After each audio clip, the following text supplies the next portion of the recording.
ಆತ್ಮೀಯ ವಿದ್ಯಾರ್ಥಿಗಳೇ, ನಿಮಗೆಲ್ಲರಿಗೂ ಕೂಡ ಈ ಬೆಳಗಿನ ಶುಭೋದಯ. ಮಕ್ಕಳ, ಹಿಂದಿನ ತರಗತಿಯಲ್ಲಿ 9ನೇ ತರಗತಿಯ ನೈಸರ್ಗಿಕ ಸಂಪನ್ಮೂಲಗಳು ಎಂಬ ಅಧ್ಯಾಯದಲ್ಲಿ ಸಂಪನ್ಮೂಲಗಳು ಅಂತಕ್ಕಂಥದ್ದು ಅರ್ಥ, ಪ್ರಾಮುಖ್ಯತೆ ಹಾಗೂ ನೈಸರ್ಗಿಕ ಸಂಪನ್ಮೂಲಗಳ ಪ್ರಕಾರಗಳಲ್ಲಿ ಮುಗಿದು ಹೋಗುವ ಮತ್ತು ಮುಗಿದು ಹೋಗಬಹುದಾದ ಹಾಗೂ ಮುಗಿದು ಹೋಗಲಾರದ, ನವೀಕರಿಸಬಹುದಾದ ಮತ್ತು ನವೀಕರಿಸಲಾಗದ ಸಂಪನ್ಮೂಲಗಳು ಅಂತೇಳಿ ಅವುಗಳ ಬಗ್ಗೆ ಸಾಕಷ್ಟು ವಿಚಾರಗಳನ್ನು ಚರ್ಚೆ ಮಾಡಿ ತಿಳ್ಕೊಂಡಿದ್ವಿ.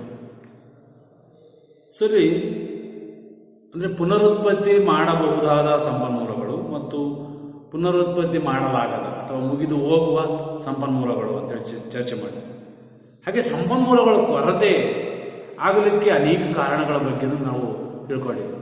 ಇಂದು ಆ ನೈಸರ್ಗಿಕ ಸಂಪನ್ಮೂಲಗಳನ್ನು ಕೊರತೆಯನ್ನು ನೀಗಿಸಬೇಕು ಅಂತಂದರೆ ನಾವು ಯಾವ ಯಾವ ಕ್ರಮಗಳನ್ನು ಅನುಸರಿಸಬೇಕು ಅಥವಾ ನೈಸರ್ಗಿಕ ಸಂಪನ್ಮೂಲಗಳ ಸಂರಕ್ಷಣೆಯನ್ನು ಮಾಡಬೇಕಾದ್ರೆ ಯಾವ ರೀತಿ ನಾವು ತಡೆಗಟ್ಟಬೇಕು ಅನ್ನೋದನ್ನು ಸ್ಥೂಲವಾಗಿ ತಿಳ್ಕೊಳ್ಳೋಕ್ಕೆ ಪ್ರಯತ್ನ ಮಾಡೋಣ. ಯಾಕೆಂದರೆ ಪ್ರಕೃತಿ ಅಂತಕ್ಕಂಥದ್ದು ಇದು ದೇವರ ಕೊಡುಗೆ ಅಥವಾ ನಿಸರ್ಗದ ಕೊಡುಗೆ. ಇದನ್ನು ಮಾನವ ತನ್ನ ಸ್ವಾರ್ಥಕ್ಕಾಗಿ ಅಥವಾ ತನ್ನ ವೈಯಕ್ತಿಕ ಅಭಿಲಾಷೆಗಾಗಿ ಅವನು ಏನು ಮಾಡ್ತಿದ್ದಾನೆ ಅಂತಂದರೆ ಹಾಳು ಮಾಡ್ತಾ ಇರೋದನ್ನು ನೋಡ್ತಾ ಇದ್ದಾನೆ. ಸಂಪನ್ಮೂಲಗಳ ಸದ್ಬಳಕೆಯನ್ನು ಮಾಡಿಕೊಳ್ಳುವುದರ ಜೊತೆಗೆ ಅದರ ಉಪಯೋಗ ಮತ್ತು ಅದರ ಬಳಕೆಯ ಜ್ಞಾನವನ್ನು ಈ ಮಾನವ ಅತ್ಯಂತ ಎಚ್ಚರಿಕೆಯಿಂದ ಮಾಡ್ಕೊಳ್ತಕ್ಕಂಥದ್ದು ಇಂದಿನ ಆಧುನಿಕ ಯುಗದಲ್ಲಿ ಅತಿ ಅಗತ್ಯ ಆಗಿರ್ತಕ್ಕಂಥದ್ದು. ಇವತ್ತು ಅನೇಕ ಕಾರಣಗಳಿಂದ ಪರಿಸರ ಅಂತಕ್ಕಂಥದ್ದು ಮಲಿನ ಆಗ್ತಾ ಇದೆ, ಪರಿಸರ ಮಾಲಿನ್ಯ ಅಂತಕ್ಕಂಥದ್ದು. ಹಾಗಾಗಿ ಪರಿಸರ ಮಾಲಿನ್ಯ ಇದು ಮಾನವ ಜನಾಂಗಕ್ಕೆ ಗಂಭೀರ ಸ್ವರೂಪದ ಸಮಸ್ಯೆಗಳನ್ನು ತಂದೊಡ್ಡಿರ್ತಕ್ಕಂಥದ್ದು. ಯಾಕೆಂದರೆ ನಮ್ಮ ಕುಡಿಯೋ ನೀರು ಕೂಡ ಮಲಿನ ಆಗ್ತಾ ಇದೆ, ತಿನ್ನ ಆಹಾರವು ಕೂಡ ಇವತ್ತು ಅದರಲ್ಲಿ ಯಾವುದೇ ರೀತಿಯ ಸತ್ವಯುತವಾದಂತಹ ಕಾರ್ಬೋಹೈಡ್ರೇಟ್ಗಳಾಗಿರ್ಬೋದು, ಮಿನರಲ್ಗಳಾಗಿರ್ಬೋದು, ಇವು ಸಿಗದೇ ಇರಬಹುದಾಗಿದೆ. ಆಮೇಲೆ ಉಸಿರಾಡ್ತಕ್ಕಂಥ ಗಾಳಿಯೂ ಕೂಡ ಅಶುದ್ಧ ಆಗಿರ್ತಕ್ಕಂಥದ್ದು.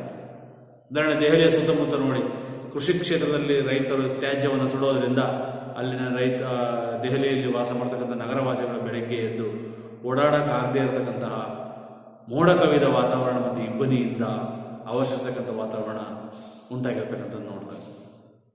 ಹಾಗಾಗಿ ಇವತ್ತು ಪರಿಸರದಲ್ಲಿ ಸಂಪನ್ಮೂಲಗಳೇನಾಗಿವೆ ಅಂತಕ್ಕಂಥದ್ದನ್ನು ನೋಡ್ತಾ ಹೋದರೆ ಅವು ಬರಿದಾಗ್ತದೆ.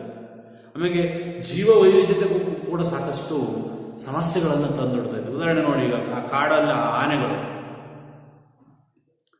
ಆಹಾರವನ್ನು ಅರಸವರು ಹಳ್ಳಿಗಳಿಗೆ ಬಂದು ಅವರು ಮಾನವ ಜನಾಂಗದ ಮೇಲೆ ಅಥವಾ ಮನುಷ್ಯರ ಮೇಲೆ ದಾಳಿಗಳನ್ನು ಮಾಡ್ತಿರ್ತಕ್ಕಂಥ ನೋಡ್ತಾರೆ. ಈ ಅಪಾಯವನ್ನು ಮಾನವ ತನ್ನಷ್ಟು ತಾನೇ ತನ್ನ ಮೇಲೆ ಏನು ಮಾಡ್ಕೊಂಡಿದ್ದಾನೆ, ಹೇಳ್ಕೊಂಡಿರ್ತಕ್ಕಂಥ ನೋಡ್ತಾರೆ. ಹಾಗಾಗಿ ಇದಕ್ಕೆ ಪರಿಹಾರ ಕಂಡುಕೋಬೇಕು ಅಂತಂದರೆ ನಾವು ನೈಸರ್ಗಿಕ ಸಂಪನ್ಮೂಲಗಳನ್ನು ಸಂರಕ್ಷಣೆ ಮಾಡಬೇಕು. ಅಂದರೆ ಅವುಗಳ ಬಳಕೆಯನ್ನು ಏನು ಮಾಡಬೇಕು, ನಾವು ಮಿತ ಪ್ರಮಾಣದಲ್ಲಿ ಬಳಸಬೇಕು, ಕಡಿಮೆ ಮಾಡಿ ಅವುಗಳ ನ್ಯಾಯೋಚಿತ ಬಳಕೆಯನ್ನು ಪ್ರೋತ್ಸಾಹಿಸಿ ಪರಿಸರ ಮತ್ತು ಸಂಪನ್ಮೂಲಗಳ ಬಳಕೆಯ ನಡುವೆ ಸಮತೋಲನವನ್ನು ಕಾಯ್ದುಕೊಳ್ಳುವುದೇ ನೈಸರ್ಗಿಕ ಸಂಪನ್ಮೂಲಗಳ ಸಂರಕ್ಷಣೆ ಎಂದರ್ಥ. ಅರ್ಥ ಆಯ್ತಲ್ಲ ಮಕ್ಕಳೇ? ನೋಡಿಲಿ, ನೈಸರ್ಗಿಕ ಸಂಪನ್ಮೂಲಗಳನ್ನು ಸದ್ಬಳಕೆ ಮಾಡಿಕೊಂಡು ಅವುಗಳ ನ್ಯಾಯೋಚಿತ ಬಳಕೆಯನ್ನು ಮಾಡುವುದರ ಮೂಲಕ ಪರಿಸರದ ಮೇಲಿನ ಮಾನವನ ಒತ್ತಡವನ್ನು ಕಡಿಮೆ ಮಾಡಿ ಸಂಪನ್ಮೂಲಗಳ ಬಳಕೆ ಹಾಗೂ ಪರಿಸರದ ನಡುವೆ ಸಮನ್ವಯತೆಯನ್ನು ಅಥವಾ ಸಮತೋಲನತೆಯನ್ನು ಕಾಯ್ದುಕೊಳ್ಳುವುದೇ ಸಂಪನ್ಮೂಲಗಳ ಸಂರಕ್ಷಣೆ ಅಂತೇಳಿ ಅರ್ಥ. ಈಗ ಏನಾಗಿದೆ ಅಂತಂದ್ರೆ ನೋಡ್ರಿ, ಈಗ ಮಾನವ ತನ್ನ ಈ ಮುಂದಿನ ಪೀಳಿಗೆಯ ಅಥವಾ ಪ್ರಸ್ತುತ ಈ ಜನಾಂಗದ ಆಸೆ ಆಕಾಂಕ್ಷೆ ಅಪೇಕ್ಷೆಗಳನ್ನು ಈಡೇರಿಸುವ ಸಲುವಾಗಿ ಪರಿಸರವನ್ನು ಹಾಳು ಮಾಡ್ತಾ ಇರ್ತಕ್ಕಂಥ ನೋಡ್ತಾ ಇದ್ದೀವಿ. ಹಾಗಾಗಿ ಈ ಸಂಪನ್ಮೂಲಗಳಿಂದ ದೊರಕಬಹುದಾದಂಥ ಎಲ್ಲ ಪ್ರಯೋಜನಗಳನ್ನು ಮಾನವ ಪಡೆದುಕೊಳ್ಳುವುದರ ಜೊತೆಗೆ ಅವುಗಳ ಪ್ರಮಾಣ ಹಾಗೂ ಗುಣಮಟ್ಟವನ್ನು ಕೂಡ ಕಾಯ್ದುಕೊಂಡು ಹೋಗಲು ಅವನು ಬಳಸಬಹುದಾದಂತಹ ಒಂದು ಚಟುವಟಿಕೆಗಳ ಪ್ರಯತ್ನವೇ ಈ ನೈಸರ್ಗಿಕ ಸಂಪನ್ಮೂಲಗಳ ಸಂರಕ್ಷಣೆ ಅಂತೇಳಿ ತಿಳ್ಕೋಬಹುದಾಗಿದೆ. ಹಾಗೆ ಯಾವ ರೀತಿ ನಾವು ಸಂಪನ್ಮೂಲಗಳ ಸಂರಕ್ಷಣೆ ಮಾಡ್ಬೋದು, ಸದ್ಬಳಕೆ ಮಾಡ್ಕೋಬಹುದು? ಮುಖ್ಯವಾಗಿ ಅದನ್ನು ನಾವು ನೈಸರ್ಗಿಕ ಸಂಪನ್ಮೂಲಗಳ ಸಂರಕ್ಷಣೆ ಮಾಡಬೇಕು ಅಂತಂದ್ರೆ ಈ 4R ಅಂತಕ್ಕಂತಹ ಅಕ್ಷರದಿಂದ ಪ್ರಾರಂಭ ಆಗ್ತಕ್ಕಂತಹ ವಿಚಾರಗಳನ್ನು ನಾವೆಲ್ಲರೂ ಕೂಡ ತಿಳ್ಕೊಳ್ಬೇಕಾಗಿದೆ. 4R, 4R ಅಂತ ಕರಿತೀವಿ. ಅಂದ್ರೆ ಮೊದಲನೇದು ಆರ್, ರೆಡ್ಯೂಸ್ ಅಂತ ಹೇಳಿ, ನೈಸರ್ಗಿಕ ಸಂಪನ್ಮೂಲಗಳ ಸದ್ಬಳಕೆಯನ್ನು ನಾವು ಕಡಿಮೆ ಮಾಡೋದು, ಸಂಪನ್ಮೂಲಗಳ ಬಳಕೆಯನ್ನು ಕಡಿಮೆ ಮಾಡೋದು ಅಂತ ಹೇಳಿ ಅರ್ಥ. ಇದು ಮೊದಲನೇದು. ಹೇಗೆ ಕಡಿಮೆ ಮಾಡೋದು ನೋಡಿ, ಸಂಪನ್ಮೂಲಗಳ ಬಳಕೆಯನ್ನ ನಾವು ಆದಷ್ಟು ಕಡಿಮೆ ಮಾಡಬೇಕು, ಪೋಲ್ ಮಾಡಬಾರ್ದು. ಅರಣ್ಯ ನಾಶ ಮಾಡೋದಾಗಿರ್ಬೋದು, ಅಥವಾ ಪರಿಸರ ಮಾಲಿನ್ಯ ಮಾಡ್ತಕ್ಕಂಥದ್ದಾಗಿರ್ಬೋದು, ಅಥವಾ ಯಾವುದೇ ಕೆಲಸಕ್ಕೆ ಅತಿಯಾಗಿ ನಾವು ಈ ಪ್ರಕೃತಿಯ ಮೇಲೆ ಅವಲಂಬನೆ ಆಗಿರೋದನ್ನ ಕಡಿಮೆ ಮಾಡಬೇಕಾಗ್ತಕ್ಕಂಥದ್ದು.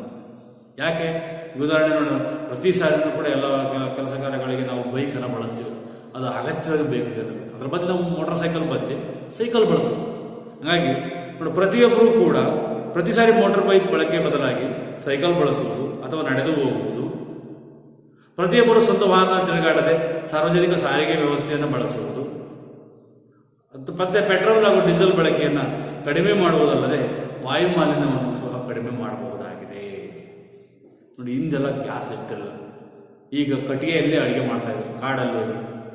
ಅದನ್ನ ಅರಣ್ಯ ನಾಶ ಮಾಡ್ತಾರೆ ಅಂತೇಳಿ ಸರ್ಕಾರ ಏನ್ ಮಾಡ್ತು, ಎಲ್ಲರಿಗೂ ಕೂಡ ಬಡವರಿಗೆ ಉಚಿತವಾಗಿ ಗ್ಯಾಸ್ ಸೌಲಭ್ಯ ಕೊಡ್ತೀವಿ. ಇವತ್ತು ಗ್ಯಾಸ್ ಬಂದಿರೋದ್ರಿಂದ ಯಾರೊಬ್ಬರು ಕೂಡ ಕಟ್ಟಿಗೆಯನ್ನು ಕಡಿಯಲಿಕ್ಕೆ ಅರಣ್ಯಗಳಿಗೆ ಹೋಗಿ ಅರಣ್ಯವನ್ನು ನಾಶ ಮಾಡದೇ ಇರತಕ್ಕಂಥ ಪರಿಸ್ಥಿತಿ ನಿರ್ಮಾಣ. ಎಲ್ಲೋ ಇಲ್ಲೊಂದು ಗ್ರಾಮೀಣ ಪ್ರದೇಶದಿಂದ ಮಾತ್ರ ಕಟ್ಟಿಗೆಯಲ್ಲಿ ಅಡುಗೆ ಮಾಡ್ತಿರ್ತಕ್ಕಂಥ ಎಲ್ಲರ ಮನೆಯಲ್ಲಿ ಇವತ್ತು ಗ್ಯಾಸ್ ಅನ್ನು ಹೊಂದಿರ್ತಕ್ಕಂಥ ನೋಡ್ತಾರೆ. ಹಾಗೆ ಪರ್ಯಾಯವಾಗಿ ನಾವು ಏನಾದರೂ ಮಾದರಿ ಮೂಲಗಳನ್ನು ಹುಡುಕಬೇಕು. ಅದರ ನೈಸರ್ಗಿಕ ಸಂಪನ್ಮೂಲ ಬಳಕೆಯನ್ನ ಹೆಚ್ಚು ಬಳಕೆ ಮಾಡೋದನ್ನ ನಾವು ಕಡಿಮೆ ಮಾಡಬೇಕು. ಈಗ ಉದಾಹರಣೆ ಪೆಟ್ರೋಲ್ ಡೀಸೆಲ್ ಬೆಲೆ ದಿನಕ್ಕೆ ಗಗನಕ್ಕೆ ಏರ್ತಾ ಇದೆ. ಅದಕ್ಕೆ ನಾವು ಮಾಡೋದು ಸೈಕಲ್ ಅಲ್ಲ ಅಥವಾ ವಾಕಿಂಗ್ ಮಾಡ್ಬೋದು. ಆರೋಗ್ಯಕ್ಕೂ ಒಳ್ಳೇದು, ಪರಿಸರಕ್ಕೂ ಕೂಡ ಒಳ್ಳೇದಾಗ್ತಿರ್ತಕ್ಕಂಥ ನಾವು ನೋಡ್ತೀವಿ. ಒಂದು ಅಂದ್ರೆ ಸಂಪನ್ಮೂಲಗಳ ಬಳಕೆಯನ್ನ ಕಡಿಮೆ ಮಾಡುವುದು. ಎರಡನೇದು ರೀಯೂಸ್ ಅಂತ ಹೇಳ್ತಾರೆ. ಮೊದಲನೇದು ರೆಡ್ಯೂಸ್, ಕಡಿಮೆ ಬಳಕೆ. ರೀಯೂಸ್ ಸಂಪನ್ಮೂಲಗಳ ಪುನರ್ಬಳಕೆ ಅಂತ ಹೇಳ್ತಾರೆ. ಈಗ ಇದು ನೋಡಿ, ಇದು ಬಹಳ ಇಂಪಾರ್ಟೆಂಟ್ ಅಂತ. ಅಂದ್ರೆ ಪ್ರತಿಯೊಂದು ಸಂಪನ್ಮೂಲಗಳನ್ನ ನಾವು ಬೇರೆ ಬೇರೆ ಕೆಲಸಗಳಿಗಲ್ಲದೆ ಹಲವು ಬಾರಿ ಉಪಯೋಗಿಸತಕ್ಕಂಥದ್ದು. ಅಂದ್ರೆ ಪದೇ ಪದೇ ಅವುಗಳನ್ನೇ ಉಪಯೋಗಿಸ್ತಕ್ಕಂಥದ್ದು ನೋಡಿ. ಉದಾಹರಣೆ ನೋಡಿ, ಈಗ ಸ್ನಾನಕ್ಕೆ ಬಳಸಿದ ನೀರು ಅಥವಾ ಮಳೆ ನೀರು, ಮನೆಯಲ್ಲಿ ಬರ್ತಕ್ಕಂಥ ನೀರು, ಅದನ್ನು ನಾವು ಮತ್ತೆ ನೀರಿನ ತೊಟ್ಟಿ ಬರ್ತಕ್ಕಂಥದ್ದು ಮಾಡಬಹುದು. ರೈನ್ ಹಾರ್ವೆಸ್ಟಿಂಗ್ ಅಂತ ಹೇಳ್ತಾರೆ. ಹೊಲ ಗದ್ದೆಗಳಿಗೆ ಅದನ್ನು ತೋಟಗಳಿಗೆ ಬಳಸಬಹುದು. ಅಥವಾ ಈಗ ಪೇಪರ್ ಇರುತ್ತೆ, ಅದನ್ನ ನಾವೇ ಮಾಡ್ಬೋದು. ಪೇಪರನ್ನ ಅಂಗಡಿಗಳಲ್ಲಿ ತರಕಾರಿಗಳ ಅಥವಾ ಪೊಟ್ಟಣಗಳನ್ನ ತಯಾರಿಸಲಿಕ್ಕೆ ಬಳಸಬಹುದಾಗಿದೆ. ನ್ಯೂಸ್ ಪೇಪರ್ ನೋಡಿರ್ಬೋದು, ಪ್ಯಾಕ್ ಮಾಡಬೇಕು ನ್ಯೂಸ್ ಪೇಪರ್.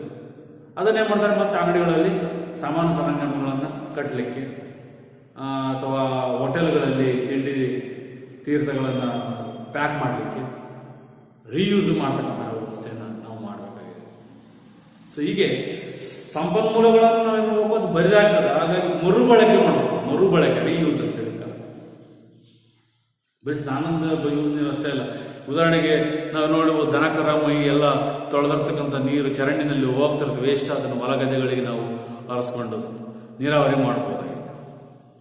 ಅರ್ಥ ಆಯ್ತು. ತರಕಾರಿಗಳನ್ನು ಬೆಳೀತಿರ್ತಾರೆ. ಉದಾಹರಣೆ ಸಿಟಿಗಳ ಹತ್ರ ಚರಂಡಿ ನೀರು ಸ್ಲಮ್ ಏರಿಯಾ, ಅದನ್ನು ಮತ್ತೆ ಮರು ಸಂಸ್ಕರಿಸಿ ಹೊಲಗದ್ದೆಗಳಲ್ಲಿ ತರಕಾರಿ ಬೆಳೀತಿರ್ತಕ್ಕಂಥ ನೋಡ್ಬೋದು. ಇದು ಈ ರೀತಿ ಪುನರ್ಬಳಕೆ ಮಾಡಬೇಕು. ಇದರಿಂದಲೂ ಕೂಡ ನಾವು ನೈಸರ್ಗಿಕ ಸಂಪನ್ಮೂಲಗಳನ್ನು ಉಳಿತಾಯ ಮಾಡಬಹುದಾಗಿದೆ. ಮೊದಲನೇದು ರೆಡ್ಯೂಸ್, ಎರಡನೇದು ರೀಯೂಸ್, ಇನ್ನು ಮೂರನೇದು ರೀಚಾರ್ಜ್, ರೀಜನರೇಷನ್, ಸಂಪನ್ಮೂಲಗಳ ಪುನಃ ಭರ್ತಿ ಮಾಡುವುದು ಅಂತೇಳಿ. ಅಂದ್ರೆ ಮಾನವ ತನ್ನ ಪ್ರಜ್ಞಾಪೂರ್ವಕ ಬುದ್ಧಿವಂತಿಕೆ ಕೌಶಲ್ಯದಿಂದ ಸಂಪನ್ಮೂಲಗಳನ್ನು ವೃದ್ಧಿಸುವ ಕಾರ್ಯಗಳು ಕೂಡ ಮಾಡಬೇಕಾಗಿದೆ. ಈಗ ಬೋರ್ವೆಲ್ಗಳು, ಪ್ರತಿಯೊಬ್ಬ ವ್ಯಕ್ತಿಯನ್ನು ಕೂಡ ಬೋರ್ವೆಲ್ ಕೊರೆಸ್ತಾ ಹೋದ್ರೆ ಅಂತರ್ಜಲ ಏನಾಗುತ್ತೆ, ಬರಿದಾಗುತ್ತೆ. ಅದಕ್ಕೆ ಅಂತರ್ಜಲವನ್ನು ಹೆಚ್ಚಿಸಬೇಕು ಅಂದ್ರೆ ಮತ್ತೆ ಆ ಬೋರ್ವೆಲ್ ಸುತ್ತ ನಾವೇನ್ ಮಾಡಬೇಕು, ಕೊಳವೆ ಬಾವಿ ಸುತ್ತ ಅಂತರ್ಜಲ ಮರುಪೂರಣಗೊಳಿಸುವಂತ ಕಾರ್ಯವನ್ನು ಮಾಡಬೇಕು. ಅರ್ಥ ಆಯ್ತಾ? ಅಲ್ಲಿಗೆ ಹರಿದೋಗ್ತಕ್ಕಂಥ ನೀರು ಹಿಂಗೋ ಅಂತ ಅಂದ್ರೆ ಇಂಗು ಗುಂಡಿ ಅಂತ ಕರಿತೀವಿ, ಪರ್ಚಿಂಗ್ ಪಿಟ್, ಇಂಗು ಗುಂಡಿಗಳನ್ನು ಮಾಡಬೇಕು. ಮಳೆ ನೀರು ಬಿದ್ದಿದ್ದು ಭೂಮಿಯಲ್ಲಿ ಅಂತರ್ಜಲವನ್ನು ಹೆಚ್ಚಿಸಲಿಕ್ಕೆ ಸಾಧ್ಯತೆ ಆಗುತ್ತೆ. ಮತ್ತೆ ಕೆರೆಕಟ್ಟೆಗಳಲ್ಲಿ ನೀರು ಹರಿದು ಕೊಚ್ಕೊಂಡು ಹೋಗದಂತೆ ಅಲ್ಲಲ್ಲಿ ತಡೆಗೋಡೆಗಳನ್ನು ನಿರ್ಮಾಣ ಮಾಡಬೇಕಂತಕ್ಕಂಥ ಹಳ್ಳಕೊಳ್ಳ ಈ ರೀತಿ ಅಂತರ್ಜಲ ಮರುಪೂರ್ಣ ಆಗ್ತಕ್ಕಂಥ ಕಾರ್ಯಗಳಾಗಿರ್ಬೋದು, ಅಥವಾ ಹೆಚ್ಚೆಚ್ಚು ಮರಗಿಡಗಳನ್ನು ನೆಡುವುದರಿಂದ ಮಳೆ ಮತ್ತು ಬೆಳೆ ಅರಣ್ಯ ಏನಾಗುತ್ತೆ ಹೆಚ್ಚಾಗಿ ದಟ್ಟವಾಗಿ ಬೆಳೆದು ಮಳೆ ಬರಿಸಲಿಕ್ಕೆ ಕಾರಣ ಆಗ್ತಕ್ಕಂಥದ್ದಾಗಿರ್ಬೋದು, ಅಥವಾ ಜೀವ ವೈವಿಧ್ಯತೆಯ ವಿಸ್ತರಣೆಗಳು ಕೂಡ ಇಲ್ಲಿ ಉಳ್ಕೊಳ್ಳಲಿಕ್ಕೆ ಕಾರಣ ಆಗಿರ್ತಕ್ಕಂಥ ನೋಡ್ತಾರೆ. ಅರ್ಥ ಆಯ್ತಲ್ವಾ? ಸೊ ಹೀಗೆ ಪ್ರಕೃತಿಯನ್ನ ಮಾನವ ತನ್ನಿಷ್ಟದಂತೆ ಹಾಳು ಮಾಡದೆ ಅದನ್ನು ಸಂರಕ್ಷಣೆ ಮಾಡುವ ದೃಷ್ಟಿಕೋನವನ್ನು ಅವನು ವೈಜ್ಞಾನಿಕವಾಗಿ ಆಲೋಚನೆ ಮಾಡಿದಾಗ ಮಾತ್ರ ಆ ನೈಸರ್ಗಿಕ ಸಂಪನ್ಮೂಲ ಸಂರಕ್ಷಣೆ ಮಾಡಲಿಕ್ಕೆ ಸಾಧ್ಯತೆ ಆಗುತ್ತೆ. ಮತ್ತೆ ಪುನಃ ಭರ್ತಿ ಮಾಡ್ತಕ್ಕಂಥದ್ದು, ಕೆರೆಕಟ್ಟೆಗಳನ್ನು ತುಂಬಿಸ್ತಕ್ಕಂಥದ್ದು. ಮೊದಲನೇದು ರೀಯೂಸ್, ಎರಡನೇದು ರೆಡ್ಯೂಸ್, ಎರಡನೇದು ರೀಯೂಸ್, ಮೂರನೇದು ರೀಚಾರ್ಜ್ ಆರ್ ರೀಜನರೇಷನ್ ಅಂತ ಹೇಳ್ತಾರೆ, ನಾಲ್ಕನೇದು ರಿಸರ್ಚ್ ಅಂತ ಅಂದ್ರೆ ನೈಸರ್ಗಿಕ ಸಂಪನ್ಮೂಲಗಳನ್ನು ಬಳಕೆ ಮಾಡುವ ಸಲುವಾಗಿ ಪರ್ಯಾಯ ಇಂಧನ ಮೂಲಗಳ ಸಂಶೋಧನೆಯನ್ನು ಮಾನವ ಮಾಡಬೇಕಾಗ್ತದೆ. ಅರ್ಥ ಆಯ್ತಲ್ವಾ?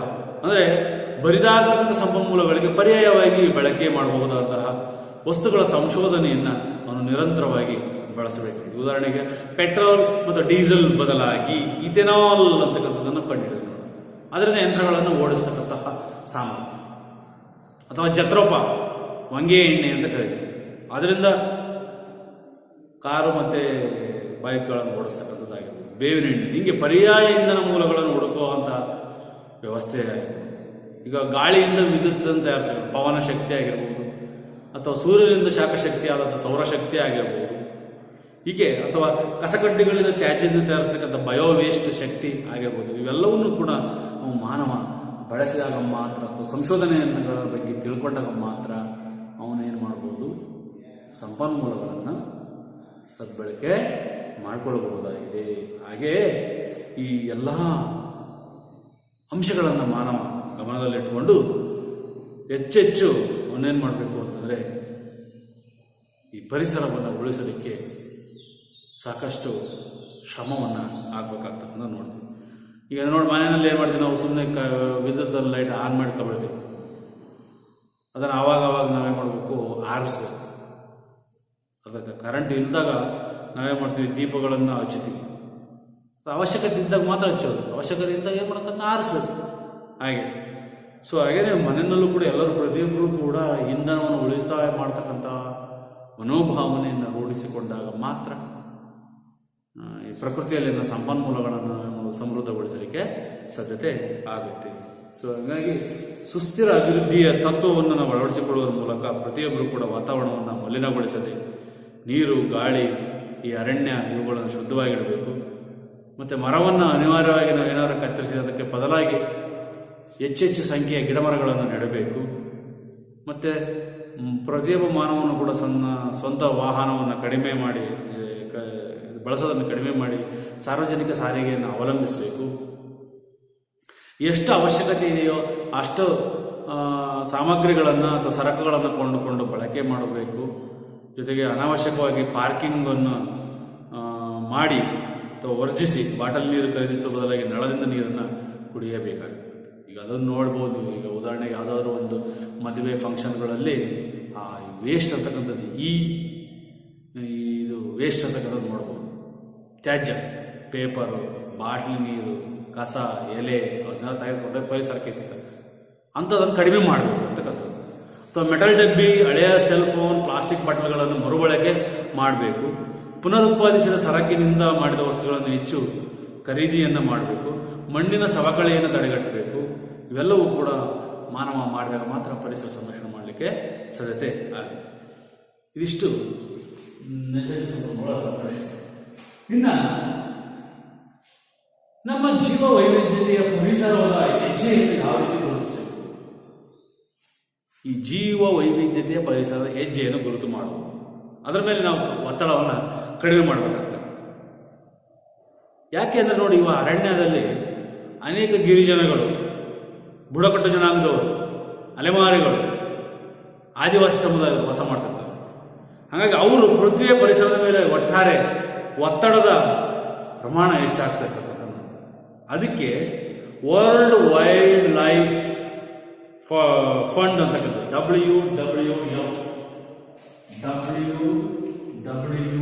WWF world wild life fund. World wild life fund ಅಂತಕ್ಕಂಥ ಸಂಸ್ಥೆ ಜೀವ ಪರಿಸರದ ಹೆಜ್ಜೆಯ ಕುರಿತು ಎಂಬ ಸಾಧನವನ್ನು ಬಳಸಿ ಅದರ ಮೂಲಕ ಇಡೀ ರಾಷ್ಟ್ರ ಅಥವಾ ಯಾವುದೇ ರಾಜ್ಯದ ಒಬ್ಬ ವ್ಯಕ್ತಿಯ ಸಂಪನ್ಮೂಲಗಳ ಬಳಕೆ ಹಾಗೂ ತ್ಯಾಜ್ಯದ ಉತ್ಪನ್ನದ ಪ್ರಮಾಣಗಳ ಮೂಲಕ ಪರಿಸರದ ಮೇಲೆ ಉಂಟಾಗ್ತಕ್ಕಂತಹ ಒತ್ತಡವನ್ನು ಅದು ಅಳಿತಾ ಇದೆ. ಸದ್ಯದ ಈ ತಾಂತ್ರಿಕತೆಯ ಆಧಾರದ ಮೇಲೆ ಒಬ್ಬ ವ್ಯಕ್ತಿ ಈ ಜಗತ್ತಿನಲ್ಲಿ ಈ ಭೂಮಿಯ ಮೇಲೆ ಎಷ್ಟು ಭೌತಿಕ ಪ್ರದೇಶವನ್ನು ಬಳಸಿ ಜೀವಿಸುತ್ತಿದ್ದಾನೆ ಎಂಬುದನ್ನು ಸೂಚಿಸುವಂತಹ ಈ ಸಾಧನ ಪರಿಸರದ ಹೆಜ್ಜೆ ಗುರುತು ಅಂತ ಕರಿತೀವಿ. ಹಾಗಾಗಿ ಅವನು ತನ್ನ ದಿನನಿತ್ಯ ಆಹಾರ, ನೀರು, ಇಂಧನ, ಬಟ್ಟೆ, ಕಟ್ಟಡ ನಿರ್ಮಾಣ ಸಾಮಗ್ರಿಗಳನ್ನು ಉತ್ಪಾದಿಸುವ ಈ ಜೈವಿಕ ಪ್ರದೇಶ ಅಲ್ಲದೆ ಆ ವ್ಯಕ್ತಿ ಸೃಷ್ಟಿಸುವ ತ್ಯಾಜ್ಯಗಳನ್ನು ಮತ್ತೆ ಮರುಪೂರ್ಣಗೊಳಿಸಲು ಅಥವಾ ಇಂಗಿಸಿಕೊಳ್ಳಲು ಬೇಕಾಗುವಂತಹ ಪ್ರದೇಶವನ್ನು ಕೂಡ ಇದು ಕೌಂಟ್ ಮಾಡಿಕೊಳ್ತದೆ. ಹಾಗಾಗಿ ಒಬ್ಬ ವ್ಯಕ್ತಿ ಪೃಥ್ವಿಯ ಜೈವಿಕ ಸಾಮರ್ಥ್ಯದ ಬೇಡಿಕೆಯ ಮೂಲಕ ಪರಿಸರದ ಮೇಲೆ ಅವನ ಹೆಜ್ಜೆಯ ಗುರುತನ್ನು ಅಳೆಯಲಿಕ್ಕೆ ಈ ಸಂಸ್ಥೆ ಪ್ರಯತ್ನ ಮಾಡ್ತದೆ. ಯಾವುದು? ವರ್ಲ್ಡ್ ವೈಲ್ಡ್ ಲೈಫ್ ಫಂಡ್ ಅಂತ. ಸೊ ಹಾಗಾಗಿ WWF ಸಂಸ್ಥೆ ಅಂತಕ್ಕಂಥದ್ದು ಇದೊಂದು ದೇಶದ ಜೀವ ಪರಿಸರದ ಹೆಜ್ಜೆಯ ಗುರುತನ್ನು ಒಂದು ದೇಶದ ಅಲ್ಲಿಯ ಜನರು ಬಳಸುವ ಆಹಾರ, ಬಟ್ಟೆ, ನೀರು, ಕಟ್ಟಿಗೆ ಉತ್ಪಾದಿಸಲು ಬೇಕಾಗ್ತಕ್ಕಂಥ ಎಲ್ಲ ಕೃಷಿ, ಜಾನುವಾರು ಮೇಯಿಸುವ ಅರಣ್ಯ ಭೂಮಿ, ಮೀನುಗಾರಿಕೆಗೆಲ್ಲ ಬೇರುವ ಭೂಮಿ, ಇಂಧನ ಬಳಸಿದಾಗ ಹೊರಹೊಮ್ಮುವ ಪ್ರಮಾಣವಲ್ಲದೆ ಹೊರಹೊಮ್ಮತಕ್ಕಂಥ ತ್ಯಾಜ್ಯವನ್ನಲ್ಲದೆ ಹೀರಿಕೊಳ್ಳಬೇಕಾದ ಜಮೀನು ಮತ್ತು ಮೂಲ ಸೌಕರ್ಯಗಳನ್ನು ಕಲ್ಪಿಸಬೇಕಾದ ಒಟ್ಟು ಜಮೀನಿನ ಪ್ರಮಾಣದ ಆಧಾರದ ಮೇಲೆ ಪರಿಸರದಲ್ಲಿ ಮಾನವನ ಹೆಜ್ಜೆಯ ಗುರುತಿನ ಒತ್ತಡದ ಪ್ರಮಾಣವನ್ನು ಅದು ಅಳಿತಾ ಇದೆ. ಅದೇ ಹಾಗಾಗಿ ಆ ಒಂದು ಸಂಸ್ಥೆ 2014 ಲಿವಿಂಗ್ ಪ್ಲಾನೆಟ್ ರಿಪೋರ್ಟ್ ನೋಡಿ, ವರ್ಲ್ಡ್ ವೈಲ್ಡ್ ಲೈಫ್ ಫಂಡ್ ಅಂತಕ್ಕಂಥದ್ದು 2014 ಲಿವಿಂಗ್ ಪ್ಲಾನೆಟ್ ಜೀವಂತ ಗ್ರಹ ಅದು ಭೂಮಿ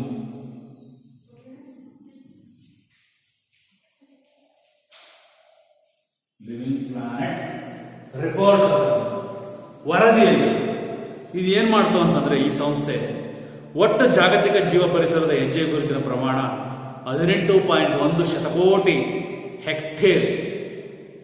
1 ಹೆಕ್ಟೇರ್ 3.47 ಎಕರೆ 18.37 ಹೆಕ್ಟೇರ್ ಭೂಮಿ. ಅರ್ಥ ಆಯ್ತಲ್ವಾ? 18.1 ಶತಕೋಟಿ ಡಾಲರ್, 18.1 ಶತಕೋಟಿ ಡಾಲರ್ ಹೆಕ್ಟೇರ್ ಅಥವಾ ತಲಾ ಒಬ್ಬರಿಗೆ 2.6 ಹೆಕ್ಟೇರ್ಗಳಷ್ಟಿದ್ದು ಅಂದಾಜು ಮಾಡಬಹುದು. 1.7 ಅಥವಾ 1.6 ಹೆಕ್ಟೇರ್ ಮಾತ್ರ ಅಂತೇಳಿ ಅಂದಾಜಿಸ್ತಾ ಹೋಗ್ತು. ಸೊ ಪ್ರತಿಯೊಬ್ಬರು ಕೂಡ ಸದ್ಯದ ಜೀವನ ಶೈಲಿಯನ್ನ ಮುಂದುವರಿಸಿಕೊಂಡು ಹೋಗಲಿಕ್ಕೆ 18 ಶತಕೋಟಿ ಹೆಕ್ಟೇರ್ಗಳಷ್ಟು ಭೂಪ್ರದೇಶದ ಅವಶ್ಯಕತೆ ಇದ್ದು ಅವಾಗ ಕೇವಲ 12 ಶತಕೋಟಿ ಹೆಕ್ಟೇರ್ಗಳಷ್ಟು ಹೆಚ್ಚಿನ ಪ್ರಮಾಣದ ಸಂಪನ್ಮೂಲಗಳನ್ನು ಅಂದರೆ 1.5 ಪೃಥ್ವಿಯನ್ನ ಬಳಸ್ತಾ ಇದ್ರು ಅಂತೇಳಿ ವರದಿಯಲ್ಲಿ ತಿಳಿಸ್ತಾ ಹೋಗ್ತು. ಯಾವುದು? ಲಿವಿಂಗ್ ಪ್ಲಾನೆಟ್ ರಿಪೋರ್ಟ್ ಅಂತ WWF ಸಂಸ್ಥೆ ನಡೆಸಿದಂಥ ವರದಿ. ಅಂದ್ರೆ ನಾವು ಇದೇ ರೀತಿ ಸಂಪನ್ಮೂಲ ಬಳಕೆಗಳನ್ನು ಇನ್ನೂ ಮುಂದೆ ಬಳಸ್ತಾ ಹೋದಂತೆ ಇನ್ನು ಕೆಲವೇ ದಶಕಗಳಲ್ಲಿ ಅಂದರೆ ಕೆಲವೇ ಶತಮಾನಗಳಲ್ಲಿ ಪೃಥ್ವಿಯ ಮರುಸೃಷ್ಟಿಯ ಸಾಮರ್ಥ್ಯ ಅಂತಕ್ಕಂಥದ್ದನ್ನು ನಾವು ಮೀರಿಸುವವರಲ್ಲದೆ ನಮ್ಮ ಜೀವನ ನಡೆಸಲು ಇಂತಹ 5 ಭೂಮಿಗಳು ನಮಗೆ ಬೇಕಾಗಬಹುದು. ಅಂದರೆ ಮಾನವ ಏನು ಮಾಡಿದ್ರೆ ಪೃಥ್ವಿಯ ಮೇಲೆ ತನ್ನ ಒತ್ತಡದ ಪ್ರಮಾಣವನ್ನು ಹೆಚ್ಚಿಸ್ಕೊಂಡು ಬಂದಿದೆ. ಪ್ರತಿ ಸಾರಿ ಕಡಿಮೆ ಅಂತೂ ಆಗಿದೆ. ಹಾಗಾಗಿ ನಮ್ಮ ಜೀವನ ಶೈಲಿಯನ್ನು ಇವತ್ತು ಮಾನವ ಏನು ಮಾಡ್ಕೋಬೇಕು? ಬದಲಾವಣೆ ಮಾಡ್ಕೋಬೇಕು. ಅನಿವಾರ್ಯ. ಯಾಕೆಂದ್ರೆ ಕಡಿಮೆ ಸಂಪನ್ಮೂಲವನ್ನು ನಾವು ಬಳಸಬೇಕು ಪ್ರಕೃತಿಯಲ್ಲಿ. ಅದನ್ನು ಬಿಟ್ಟು ಎಲ್ಲವನ್ನೂ ಅದು ಕೂಡ ನಾವು ಅತಿ ಹೆಚ್ಚಾಗಿ ಬಳಕೆ ಮಾಡ್ತಾ ಹೋದರೆ, ಅದು ಅಗತ್ಯಕ್ಕಿಂತ ಅಥವಾ ಅವಶ್ಯಕತೆಗಿಂತ ಹೆಚ್ಚು ಬಳಕೆ ಮಾಡ್ತಾ ಹೋದರೆ ಪರಿಸರದ ಮೇಲೆ ಮಾನವನ ಒತ್ತಡ ಏನಾಗುತ್ತೆ, ಹೆಚ್ಚಳ ಆಗುತ್ತೆ. ಹಾಗಾಗಿ ಪ್ರತಿಯೊಬ್ಬರೂ ಕೂಡ ನಾವು ಮಾನವ ಜೀವ ಪರಿಸರದ ಹೆಜ್ಜೆಯ ಗುರುತನ್ನು ನಾವು ಕಡಿಮೆ ಮಾಡಬೇಕಾದ್ರೆ ನಾವೇ ಮೊದಲು ಅದನ್ನು ಪ್ರಾರಂಭಿಸುವುದು ಸೂಕ್ತ. ಅಂದರೆ ಮಾನವನೇ ಅದನ್ನು ಪ್ರಾರಂಭ ಮಾಡಬೇಕು, ಕಡಿಮೆ ಮಾಡಬೇಕು. ಹೆಚ್ಚು ತ್ಯಾಜ್ಯ ವಸ್ತುಗಳನ್ನು ಪರಿಸರಕ್ಕೆ ಬಿಡಬಾರ್ದು, ಒಂದು ಮರುಬಳಕೆ ಮಾಡಬೇಕು. ಮತ್ತು ಮನೆಯವರಿಗೂ ಕೂಡ ಸದಸ್ಯರು ಅದರ ಬಗ್ಗೆ ಅರಿವನ್ನು ಮೂಡಿಸಬೇಕು, ಅದನ್ನು ಮಾಡಬಾರ್ದು ಅಂತ. ಹಾಗಾಗಿ ಮನೆಯವರಿಗೂ ಮೂಡಿಸ್ಬೇಕು, ಪಕ್ಕದ ಮನೆಯವರಿಗೂ ಅಥವಾ ನೆರೆಮನೆಯವರಿಗೂ ಕೂಡ ಅದರ ಬಗ್ಗೆ ಅರಿವನ್ನು ಮೂಡಿಸ್ತಕ್ಕಂಥ ಪ್ರಯತ್ನವನ್ನು ನಾವು ಮಾಡಬೇಕು. ಇವತ್ತು ಸಿಟಿಗಳಲ್ಲಿ ನೋಡ್ತಾ ಇರ್ತೀರಿ, ಬಯೋ ವೇಸ್ಟ್ ಅಂತಕ್ಕಂಥ ಎಷ್ಟು ಹೋಗ್ತಾ ಇದೆ. ಈ ತ್ಯಾಜ್ಯ ಅಂತಕ್ಕಂಥ ಎಲೆಕ್ಟ್ರಾನಿಕ್, ಕಂಪ್ಯೂಟರ್, ಮೊಬೈಲ್, ಫ್ರಿಜ್, ಈ ರೆಫ್ರಿಜರೇಟರ್, ಟಿವಿ, ಹಳೆಯ ಸಾಮಾನುಗಳೆಲ್ಲವನ್ನು ಕೂಡ ಗುಜರಿಗೆ ಆಗ್ತಿತ್ತು, ಪ್ಲಾಸ್ಟಿಕ್ ಸಾಮಾನು. ಅದನ್ನು ನಾವು ಕಡಿಮೆ ಮಾಡಬೇಕು ಅಂತಕ್ಕಂಥ ಏನು ಮಾಡಬೇಕಾದ್ರೆ, ಜೀವ ಪರಿಸರದ ಮೇಲೆ ಮಾನವನ ಒತ್ತಡವನ್ನು ಕಡಿಮೆ ಮಾಡಬೇಕು ಅಂತಂದ್ರೆ ಮಾನವ ಏನು ಮಾಡಬೇಕು, ಏನು ಮಾಡ್ಬೋದು ಊಹೆ ಮಾಡಿದರೆ, ಮೊದಲು ನಾವೇನು ಮಾಡಬೇಕು ಅಂತಂದರೆ ಹೆಚ್ಚು ನಾವು ಸ್ಥಳೀಯವಾಗಿ ದೊರಕತಕ್ಕಂಥ ಆಹಾರ ಪದಾರ್ಥಗಳನ್ನು ಬಳಸಬೇಕು. ಸಾವಯವ ಆಹಾರ ಅಂತಕ್ಕಂಥ ಉದಾಹರಣೆ ನವಣೆ, ಸಾವೆ, ಗೋಧಿ, ಈ ರೀತಿ ಆಹಾರವನ್ನು ಖರೀದಿಸಬೇಕು. ಹೋಟೆಲ್ ಆಹಾರ ಅಥವಾ ಫುಡ್ಡು ಏನು ಕರಿತೀವಲ್ಲ, ಈ ಪಿಜ್ಜಾ, ಬರ್ಜರ್, ಗೋಬಿ, ಪಾನಿಪುರಿ ಇಂಥವುಗಳನ್ನು ಕಡಿಮೆ ಮಾಡಬೇಕು. ಮತ್ತೆ ಮನೆ ಸುತ್ತಮುತ್ತ ನಾವೆಲ್ಲರೂ ಏನು ಮಾಡಬೇಕು, ಒಂದು ಸಣ್ಣದಾದಂಥ ಉದ್ಯಾನವನ ಅಂತ ಕರಿತೀವಿ, ಕೈ ತೋಟವನ್ನು ನಿರ್ಮಾಣ ಮಾಡಬೇಕು. ಅಲ್ಲೇ ತರಕಾರಿ ಬೆಳ್ಬೇಕು. ಅರ್ಥ ಆಯ್ತಾ? ಮತ್ತು ಅಂಗಡಿಗಳಿಗೆ ನಿಮ್ಮ ಸಾಮಾನುಗಳನ್ನು ಕೊಂಡ್ಕೊಳ್ಬೇಕು ಅಂತ ನಾವು ಮನೆಯಿಂದ ಚೀಲ ಒಯ್ಯಬೇಕು. ಅಲ್ಲಿ ಒಂದು ಕವರ್ ಅವಲಂಬಿಸಬಾರ್ದು ತರಕಾರಿ ತರಕ್ಕೆ ಹೋದಾಗ ಮಾರ್ಕೆಟಿಗೆ. ಆದಷ್ಟು ಕಡಿಮೆ ಪ್ರಮಾಣದಲ್ಲಿ ನಾವೇನು ಮಾಡಬೇಕು, ಈ ಸಂಸ್ಕರಿಸಿದ ಆಹಾರವನ್ನು ಬಳಕೆ ಮಾಡಬೇಕು. ಇದು ಮಾನವ ಮಾಡಬೇಕಾಗಿರ್ತಂತ ಗೊತ್ತು. ಮತ್ತೆ ಹಣ್ಣಿನ ರಸದ ಪೊಟ್ಟಣ ಕೊಳ್ಳುವುದರ ಬದಲಾಗಿ ನಾವೇನು ಮಾಡಬೇಕು, ಹಣ್ಣನ್ನೇ ತಗೋಬೇಕು. ಮನೆಯಲ್ಲಿ ನಾವೇ ಜ್ಯೂಸ್ ಮಾಡಬೇಕು. ದೊಡ್ಡ ನಿಂಬೆ ಹಣ್ಣು ಕೊಂಡ್ಕೊಂಡ್ಬಂದು ಮನೆಯಲ್ಲಿ ಲಿಂಬು ಜ್ಯೂಸ್ ಆಗಿದೆ, ಕಿತ್ತಲೆ ಹಣ್ಣು, ಸೇಬಣ್ಣೆ, ಅವು ನಾವೇನು ಮಾಡಿದ್ವಿ, ಬೇಕರಿನಲ್ಲಿ ಹೋಗಿ ಮಾಜಾ, ಸ್ಲೈಸ್ ಇಂಥವುಗಳನ್ನು ಬಳಸಿ ಅದು ತ್ಯಾಜ್ಯ ಮಾಡ್ತೀವಿ. ಹಾಗಾಗಿ ಇದು ಮಾಡಬಾರ್ದು.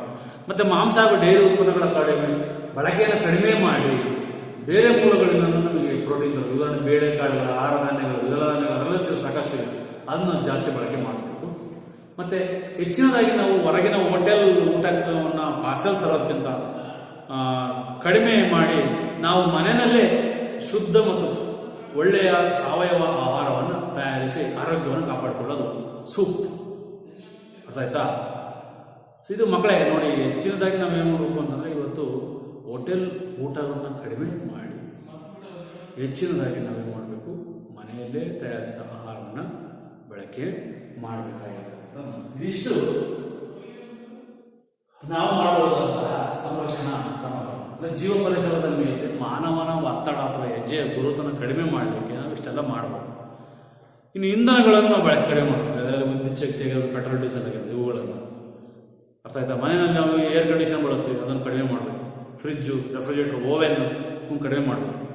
ಮತ್ತು ನಾವು ಹೆಚ್ಚಾಗಿ ಅನಾವಶ್ಯಕವಾಗಿ ವೆಹಿಕಲ್ಗಳನ್ನು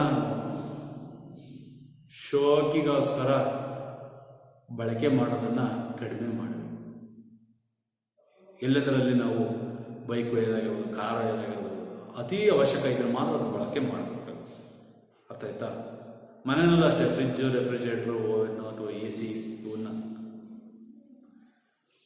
ಬಳಕೆ ಮಾಡೋದನ್ನು ಕಡಿಮೆ ಮಾಡಿ ಆಮೇಲೆ ಅವಶ್ಯಕತೆ ಇದ್ದಾಗ ಮಾತ್ರ ನಾವೇನು ಮಾಡಬೇಕು, ಬಲ್ಬನ್ನು ಹಾಕಿ ಇಂಧನವನ್ನು ಬಳಕೆ ಮಾಡಬೇಕು. ಇಲ್ಲದ ಇದ್ದಾಗ ಅವುಗಳನ್ನು ಆಫ್ ಮಾಡುವಂತಹ ಪ್ರವೃತ್ತಿ ನಾವನ್ನು ರೂಢಿಸ್ಕೊಳ್ಬೇಕಾಗಿತ್ತು. ಇನ್ನು ಸಾರಿಗೆನೂ ಅಷ್ಟೇ. ನಾವು ಶಾಲೆಗೆ ಹೋಗ್ಬೇಕಾದ್ರೆ ನಡ್ಕೊಂಡು ಬರಬೇಕು, ಅಥವಾ ಸೈಕಲ್ ತರಬೇಕು, ಅಥವಾ ಸಾರ್ವಜನಿಕ ಸಾರಿಗೆನ ಅವಲಂಬಿಸಬೇಕು. ಹೊರಗಡೆ ಹೋಗಬೇಕು ಅಂತಂದರೆ ಅಥವಾ ದೂರದ ನಾವು ಹೋಗೋ ದಾರಿ ಅಥವಾ ಊರು ಇತ್ತು ಅದನ್ನು ಮಾತ್ರ ಕಾರನ್ನು ಬಳಸೋಕ್ಕೆ ಮಾಡೋದನ್ನು ರೂಢಿ ಮಾಡಬೇಕು.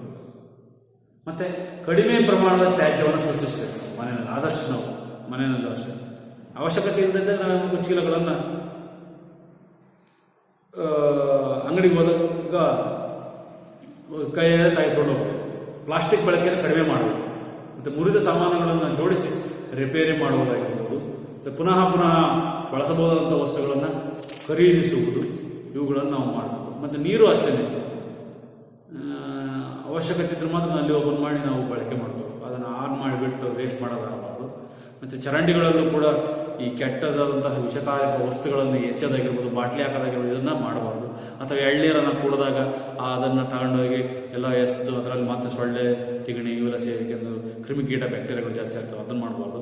ಮತ್ತು ಪಾತ್ರೆ ಹಾಗೂ ಬಟ್ಟೆ ತೊಳೆಯುವ ಯಂತ್ರಗಳನ್ನು ನಾವೇ ಮಾಡ್ತೀವಿ, ಫುಲ್ ಲೋಡ್ ಮಾಡ್ತೀವಿ, ಈ ವಾಷಿಂಗ್ ಮಿಷಿನ್, ಅವುಗಳನ್ನು ಬಳಸ್ತಕ್ಕಂಥದ್ದಾಗಿರ್ಬೋದು, ಮಿತವಾಗಿ ಬಳಕೆ ಮಾಡಬೇಕು. ಆಮೇಲೆ ಟಾಯ್ಲೆಟ್ ರೂಮಲ್ಲಿ ಫ್ಲಶಿಂಗ್ ಮಾಡಿ ಅವುಗಳನ್ನು ಕೂಡ ಕಡಿಮೆ ಬಳಕೆ ಮಾಡ್ಕೋಬೇಕು. ಮತ್ತು ನಮ್ಮ ಇಂಡಿಯನ್ ಸಿಸ್ಟಮ್ ಶೌಚಾಲಯ ಕರಿತೀವಿ, ಇಂಡಿಯನ್ ಕಮೋಡ್ಗಳು, ಅವನ್ನ ಬಳಕೆ ಮಾಡಬೇಕು. ಲಂಡನ್ ಸಿಸ್ಟಮ್ ಅಂದರೆ ಅದು ದೊಡ್ಡ ಕಮೋಡ್, ಆ ಫ್ಲಶಿಂಗ್ ಜಾಸ್ತಿ ನೀರು ವೇಸ್ಟ್ ಆಗ್ತಕ್ಕಂಥದ್ದನ್ನು ನೋಡ್ತದೆ.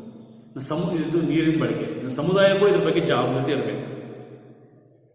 ಯಾಕೆ ಅಂತಂದ್ರೆ ಇಲ್ಲಿ ಸಾಮೂಹಿಕವಾಗಿ ಪ್ರತಿಯೊಬ್ಬ ವ್ಯಕ್ತಿಯು ಕೂಡ ತನ್ನ ಜವಾಬ್ದಾರಿ ಮತ್ತು ಕರ್ತವ್ಯಗಳ ಹೊಣೆಗಾರಿಕೆಯನ್ನು ತಿಳ್ಕೊಂಡಾಗ ಮಾತ್ರ ಪರಿಸರದ ನೈಸರ್ಗಿಕ ಸಂಪನ್ಮೂಲ ಸಂರಕ್ಷಣೆ ಮಾಡಲಿಕ್ಕೆ ಸಾಧ್ಯ ಆಗ್ತಕ್ಕಂಥದ್ದನ್ನು ನಾವು ನೋಡ್ತೀವಿ. ಹಾಗಾಗಿ ಸಮುದಾಯದ ಜವಾಬ್ದಾರಿಯೂ ಕೂಡ ಈ ನೈರ್ಮಲ್ಯ ಮತ್ತು ಸಂಪನ್ಮೂಲ ಸಂರಕ್ಷಣೆ ಮಾಡುವಲ್ಲಿ ಪ್ರಧಾನವಾದದಂತ ಕೊಡ್ತೀವಿ. ಹಾಗಾಗಿ ಆ ಜೀವ ಪರಿಸರದ ಹೆಜ್ಜೆಯ ಗುರಿತಿನಲ್ಲಿ ನಾವು ಏನು ಹೇಳಿದ್ವಿ, ಸಮುದಾಯದ ಜವಾಬ್ದಾರಿ ಕೂಡ ಬಹಳ ಮುಖ್ಯವಾದ. ಅದ್ರ ಬಗ್ಗೆ ಅರಿವನ್ನು ಮೂಡಿಸ್ಬೇಕು ಪಂಚಾಯತಿಯವರು. ಆದಷ್ಟು ಕಡಿಮೆ ಮಾಡಲಿಕ್ಕೆ ಏನು ಮಾಡಬೇಕು ಅನ್ನೋದನ್ನ ತಿಳಿಸ್ಬೇಕು ಒಂದು. ಮತ್ತೆ ಸ್ಥಳೀಯವಾಗಿ ದೊರೆಯುವ ಜಲಮೂಲಗಳನ್ನು ಶುದ್ಧೀಕರಿಸಿ ಅದನ್ನು ಬಳಕೆ ಮಾಡಿ, ಅರ್ಥ ಆಯ್ತಾ? ಮತ್ತೆ ಪುನರ್ಬಳಕೆ ಮಾಡುವಂತಹ ಕಾರ್ಯಕ್ರಮಗಳಲ್ಲಿ ನಾವು ನಮ್ಮನ್ನು ನಾವೇ ಮಾಡಬೇಕು, ತೊಡಗಿಸಿಕೊಳ್ಬೇಕು ಮಾಡ್ತೀವಿ. ಮತ್ತೆ ನಿಮ್ಮ ಶಾಲೆಯ ಇಂಧನದ ಆಡಿಟ್ ಮಾಡಿ ಯಾವ ಕ್ರಮಗಳ ಮೂಲಕ ವಿದ್ಯುತ್ ಹಣ ಉಳಿಸಬಹುದನ್ನು ಗಮನಿಸಿರಿ ಅಂತ ಕೊಟ್ಟಿದ್ದಾರೆ. ಅಥವಾ ನಿಮ್ಮ ಊರಿನಲ್ಲಿ ಈಗ ಸೌರಶಕ್ತಿ ಜಾಸ್ತಿ ಇದ್ದಾರೆ, ಸೋಲಾರ್ ವಾಟರ್ ಹೀಟರ್ ಆಗಿ, ಸೋಲಾರ್ ಕುಕ್ಕರ್ ಆಗಿ ಮುಂದೆ ಬಳಸಬೇಕು. ಮತ್ತೆ ಹೀಗೆ ಸರಳವಾದಂತಹ ಒಂದು ಕ್ರಮಗಳನ್ನು, ಅಥವಾ ನಮ್ಮ ಮನೆಯಲ್ಲೂ ಅಷ್ಟೇ ನೀರು ಕಾಸಕ್ಕೆ ಕಟ್ಟಿಗೆ ಸುಡ್ತೀವಿ, ಹೆಚ್ಚು ಕಟ್ಟಿಗೆ ಸುಡೋದ್ರ ಬದಲಾಗಿ ನಾವೇ ಮಾಡ್ಬೋದು, ಮಿತವಾಗಿ ಬಳಕೆ ಮಾಡಬೇಕು. ಈಗ ತೆಂಗಿನ ಸಿಪ್ಪೆ ಆಗ್ಬೋದು, ತೆಂಗಿನ ಮಟ್ಟೆಗಳಾಗಿರ್ಬೋದು, ಅಥವಾ ಗರಿ ಆಗಿರ್ಬೋದು, ಅಥವಾ ಕಡ್ಡಿ ಆಗಿರ್ಬೋದು, ಇವುಗಳನ್ನು ಬಳಕೆ ಮಾಡಬೇಕು ಆಗಿರ್ಬೋದು. ಅದಕ್ಕೆ ಗಾಂಧೀಜಿಯವರು ಏನು ಹೇಳಿದ್ರು, ಇತರರಲ್ಲಿ ಕಾಣ ಬಯಸುವ ಬದಲಾವಣೆಯನ್ನು ಮೊದಲು ನೀನೇ ಆಗಿ ತೋರಿಸು ಎಂದರು. ನಾನು ಇನ್ನೊಬ್ಬರಿಗೆ ಹೇಳ್ಬೇಕಾದ್ರೆ ನಾನು ಫಸ್ಟ್ ಅದನ್ನು ತಿಳ್ಕೊಂಡಿರ್ಬೇಕು ಮತ್ತು ಅದನ್ನು ಮಾಡಿರ್ಬೇಕು. ಅದಕ್ಕೆ ನಾವು ಹೇಳ್ತೀವಿ, ಇನ್ನೊಬ್ಬರಿಗೆ ಬೆರಳು ಮಾಡಿ ತೋರಿಸ್ಬೇಕಾದ್ರೆ ಫಸ್ಟ್ ನಿನ್ನ ಆತ್ಮ, ಮನಸ್ಸು ಮತ್ತು ಕರ್ಮಗಳು ಶುದ್ಧವಾಗಿದ್ದಾವೆ ಅಂತ ಮೂರು ನಮ್ಮನ್ನ ಆತ್ಮಾವಲೋಕನ ಮಾಡ್ಕೊಳ್ಳೋಕೆ ಅವಕಾಶ. ಹಾಗಾಗಿ ಈ ಮುಂದಿನ ಪೀಳಿಗೆಗಾಗಿ, ಭವಿಷ್ಯದ ಮಾನವ ಜಗತ್ತಿನ ಅನುಕೂಲಕ್ಕಾಗಿ ನಮ್ಮ ನಿಸರ್ಗವನ್ನು ನಾವು ಕಾಪಾಡಬೇಕು ಅಂತಂದ್ರೆ ಗಾಂಧೀಜಿಯವರು ಹೇಳಿರುವಂತೆ ಇತರರಲ್ಲಿ ಕಾಣ ಬಯಸುವ ಬದಲಾವಣೆಯನ್ನು ಮೊದಲು ನೀನೇ ಮಾಡಿ ತೋರಿಸು, ನೀನೇ ಆಗಿ ತೋರಿಸು ಅಂತಂದ್ರೆ ಅದರ ಅರ್ಥ ಇಷ್ಟೇ, ಯಾವುದೇ ಸಂರಕ್ಷಣಾ ಕ್ರಮಗಳನ್ನು ಫಸ್ಟ್ ನಾವು ಅದನ್ನು ಅನುಸರಿಸಬೇಕು. ಉದಾಹರಣೆಗೆ ಹೊಲ ಗದ್ದೆಗಳಲ್ಲಿ ವೇಸ್ಟ್ ಭಾಳ ಸಿಗುತ್ತೆ, ಅದನ್ನೇನು ಮಾಡೋದು, ಒಂದು ಗುಂಡಿ ತೆಗೆದು ಅಲ್ಲಿ ಹಾಕಿ ಮತ್ತೆ ಅದನ್ನು ಸಾವಯವ ಗೊಬ್ಬರವನ್ನಾಗಿ ಪರಿವರ್ತನೆ ಮಾಡಿ ನಮ್ಮ ಗಿಡಗಂಟಿಗಳಿಗೆ ಹಾಕಿದರೆ, ಅಥವಾ ತೆಂಗುಗಳಿಗೆ, ಅಡಿಕೆ ಗಿಡಗಳಿಗೆ ಬಳಕೆ ಮಾಡಿದರೆ ಉತ್ತಮ ಗೊಬ್ಬರ ಆಗುತ್ತೆ, ಉತ್ತಮ ಗೊಬ್ಬರ ಆಗುತ್ತೆ. ಅರ್ಥ ಆಯ್ತಲ್ವಾ? ನಾವೇ ಮಾಡೋದು ರಾಸಾಯನಿಕ ಗೊಬ್ಬರ ಅಥವಾ ರಾಸಾಯನಿಕ ಔಷಧಿಗಳ ಮೇಲೆ ಅವಲಂಬನೆ ಆಗಬಾರ್ದು. ಅದನ್ನು ಹೆಚ್ಚು ಬಳಕೆ ಮಾಡೋದ್ರಿಂದ ಏನಾಗುತ್ತೆ, ಮಣ್ಣಿನಲ್ಲಿರ್ತಕ್ಕಂಥ ಸಾವಯವ ಪೋಷಕಾಂಶಗಳು ಏನಾಗ್ತವೆ, ನಾಶ ಆಗ್ತವೆ. ಇವತ್ತು ಕ್ರಿಮಿನಾಶಕಗಳ ಬಳಕೆಯಿಂದ, ರಸಗೊಬ್ಬರಗಳ ಬಳಕೆಯಿಂದ ಮತ್ತು ಔಷಧಿಗಳ ಬಳಕೆಯಿಂದ ಕೃಷಿ ಕ್ಷೇತ್ರದಲ್ಲಿ ಹೆಚ್ಚೆಚ್ಚು ಇಳುವರಿ ಬೆಳೀತೀವಿ. ಆದರೆ ಮಣ್ಣಿನಲ್ಲಿರ್ತಕ್ಕಂತಹ ಮೇಲ್ಮೈ ಮಟ್ಟದ ತೇವಾಂಶ ಮತ್ತು ಸಾವಯವ ಪೌಷ್ಟಿಕ ಅಂಶಗಳೆಲ್ಲವೂ ಕೂಡ ಇರ್ತವೆ, ನಾಶ ಆಗ್ತಾ ಇರ್ತಕ್ಕಂಥದ್ದು. ಅದಕ್ಕೆ ಎರೆಹುಳ ಗೊಬ್ಬರ ಬಳಸಬೇಕು, ಹೆಚ್ಚು ಕ್ರಿಮಿನಾಶಕ ಮತ್ತು ರಸಗೊಬ್ಬರ ಔಷಧಿಗಳ ಬಳಕೆಯನ್ನು ಮಾಡೋದನ್ನು ಕಡಿಮೆ ಮಾಡಬೇಕು. ಅಗತ್ಯ ಪ್ರಮಾಣದಲ್ಲಿ ಮಾತ್ರ ಇದ್ದರೆ ಅವುಗಳನ್ನು ಬಳಕೆ ಮಾಡಬೇಕು. ಹಾಗಾಗಿ ಸಮುದಾಯದ ಜನರು ಕೂಡ ಇವತ್ತು ಈ ಇಂಧನಗಳ ಅಥವಾ ನೈಸರ್ಗಿಕ ಸಂಪನ್ಮೂಲಗಳ ಸದ್ಬಳಕೆಯಲ್ಲಿ ಕೈ ಜೋಡಿಸಿದರೆ ಮಾತ್ರ ಅದನ್ನು ಉಳಿಸಲಿಕ್ಕೆ ಸಾಧ್ಯತೆ ಇರ್ತಕ್ಕಂಥ ನೋಡಿ. ಈಗ ಎಲ್ಲಿ ಖಾಲಿ ಸೈಟ್ ಇರುತ್ತೋ ಅಲ್ಲಿ ತಗೊಂಡೋಗಿ ಕಸ ಎಸೆಯೋದಾಗಿರ್ಬೋದು ಅಥವಾ ವೇಸ್ಟನ್ನು ಹಾಕೋದಾಗಿರ್ಬೋದು, ಇದು ಮಾಡಬಾರ್ದು. ಇದು ಜಾಗೃತಿ ಮೂಡಿಸ್ಬೇಕು. ಪ್ರತಿಯೊಬ್ಬ ವ್ಯಕ್ತಿಯು ಕೂಡ ತಮ್ಮ ತಮ್ಮ ಕರ್ತವ್ಯವನ್ನು ಹೊತ್ಕೊಂಡಾಗ ಮಾತ್ರ ಪರಿಸರ ಉಳಿಸಲಿಕ್ಕೆ ಸಾಧ್ಯತೆ ಇಷ್ಟು ಈ ಅಧ್ಯಾಯದ ಒಂದು ಅಂಶ. ನೈಸರ್ಗಿಕ ಸಂಪನ್ಮೂಲಗಳ ಸಂರಕ್ಷಣೆ.